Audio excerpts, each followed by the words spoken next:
If you have only $1,000 to spend on a custom gaming PC, then this is it, ladies and gents. The best money can buy right now in terms of pure performance. I mean, we're able to achieve over 165 FPS in high settings in 1440p. It is an absolute beast of a system, so sit back and relax and let's get started. Not having proper security software on your PC is like leaving your car door open with the key in the ignition at a Walmart parking lot. Having dealt with viruses in the past, I use ESET on all of my PCs at home, way before they even reached out to sponsor me. They've got you covered 24/7 with fast scans, AI-powered threat prevention, and recovery services against identity theft. You can choose from 3 different plans, each offering another layer of protection. The ultimate plan even includes $1 million insurance coverage and unlimited VPN to browse with peace of mind. You might think Windows Defender is good enough, but do you really want to gamble with your security? Simply typing out your online banking password can easily be tracked by hackers. I'm pretty sure having your account drained is the last thing you guys want. So if you want to stay protected at all times, download ESET by using my link down below. So overall, I paid $996 for this PC to achieve these types of frame rates in gaming. All the aesthetic upgrades you see here are optional, and I've made a separate list for them due to popular request on my budget builds. But I'll give you guys a price breakdown for all the parts, including the optional aesthetic upgrades. Now, a CD key is not technically required to build a PC, but you do need one to take full advantage of Windows features. But whatever you guys do, do not pay full price because you can get one super cheap at VIPYourCDKey.com. They sell all types of keys, including Windows 10 Pro and Windows 11 Pro as well. Just make sure to use the code TS20 to drop the price down to around $22. After checking out, they will email you instructions on how you can retrieve the key, and all you have to do is copy and paste that into the Windows activation settings and you're good to go. For the CPU, I was able to fit in the new Ryzen 5 7600 6-core 12-thread processor. This ranks up there with the 13600K and even performs better than the Ryzen 7 5800X in gaming, which is an 8-core processor, by the way. To simply put it, this is still the best value gaming CPU you can put in a system under $1,000. Not to mention, this brings us to the most latest AM5 platform, so we can take advantage of DDR5 memory. No surprise here, we are sticking with the stock cooler yet again, simply because we need to save as much money as possible to stay under $1,000 budget and focus mostly on performance. Regardless, this is more than capable to keep the temps down, so we don't really need an aftermarket cooler. But if you guys can spare the spare change and you do want to add an aftermarket cooler, I'll drop a link to 2 coolers I recommend going with this specific build. The Gigabyte B650M is pretty much the standard pick for AM5 budget builds if you want overclocking support. With this board, we can enable PBO in the BIOS to boost our frame rates even more on select games with the Ryzen 5 7600. But it's also got some really nice features, like 4 DIMM slots, giving us the option to upgrade our RAM in the future, and I love the USB-C connectivity. You get 1 on the board and 1 more in the back to plug devices. It's also got pretty decent VRM coverage. We got 2 M.2 slots and 3 RGB headers, 2 of which are 5V, which is what we need for our RGB products. Overall, a very solid board for the money, and you can't go wrong with it. For memory, we're going with a pretty fast 16GB kit from Patriot. This is rated for 5200 MHz and a CL36 timing for only $68. Now for storage, we're squeezing in a 1TB M.2 SSD from HP. The FX 9000 is a PCI Gen 4 SSD, so we're going to take advantage of the faster speeds since our motherboard also supports PCI Gen 4. You're going to need a screwdriver with small bits to access the storage area. If you're looking to snag one, I do recommend the one I'm using in this video, as this comes with a pry bar and tweezers along with all the correct bits you need for a PC build, or simply taking apart components like graphics cards if you want to mod them like I did in this video. I'll drop a link to it below if you guys want to check it out. Speaking of graphics card, I was able to fit in an RTX 3080 in this budget, which is pretty nuts. The RTX 3080 is pretty much on par with an RX 7800 XT when you look at the 1440p benchmark, except the 7800 XT goes for $500 brand new, and I got the 3080 for $360 from eBay. Originally, the listing was for $390, but I figured it doesn't hurt to send an offer. So I reached out to the seller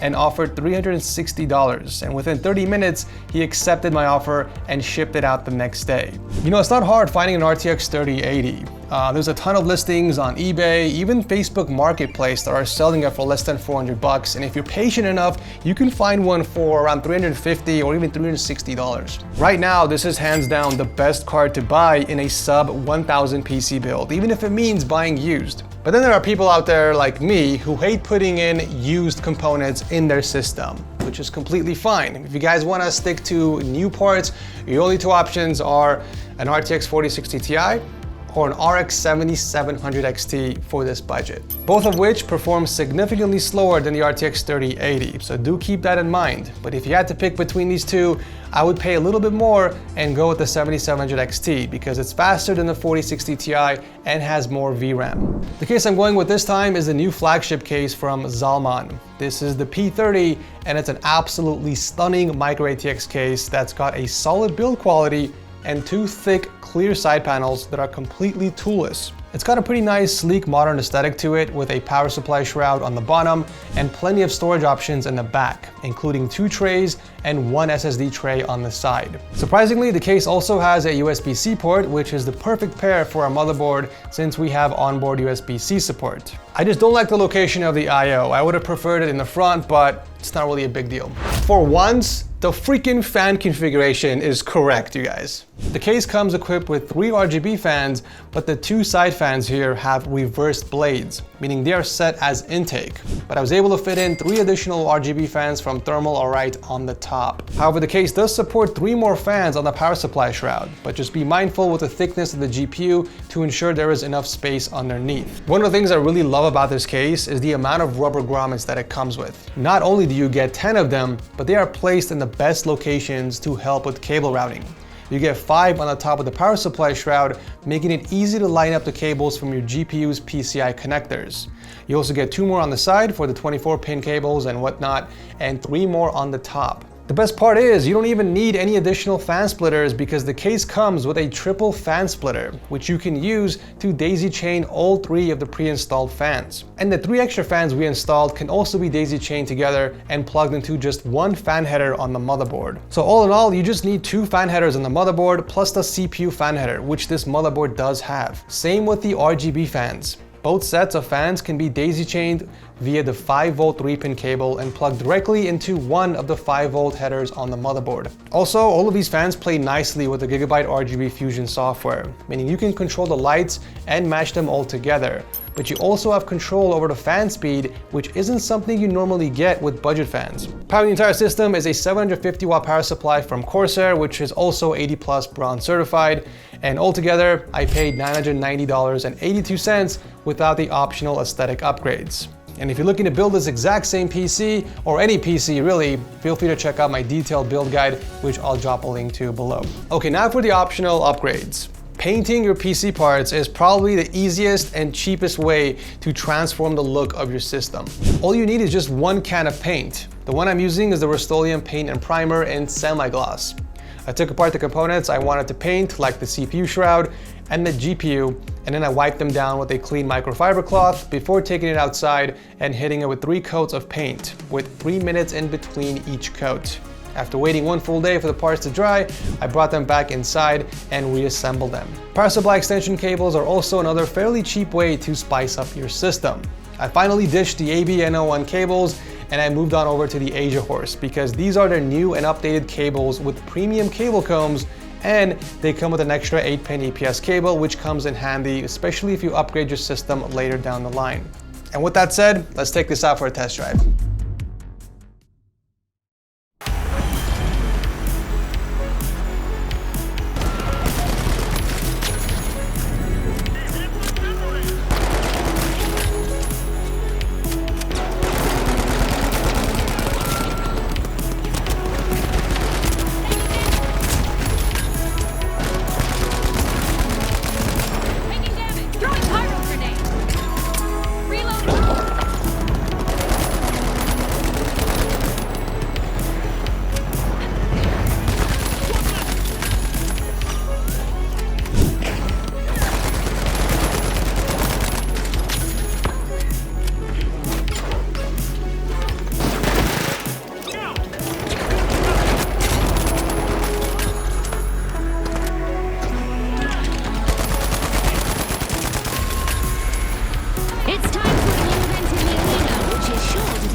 Not bad at all. Very impressive numbers. The temps did fairly well. The GPU peaked at 72 degrees Celsius, while the CPU did hit peak temps of 92 degrees, which is expected. I mean, after all, we are running on the stock cooler.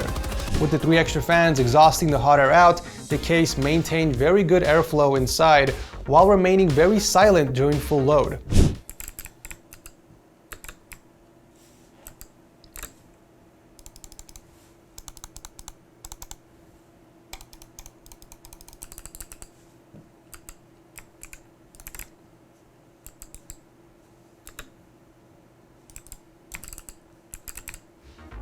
But yeah, if you guys only have $1,000 to spend on your next system, this is it.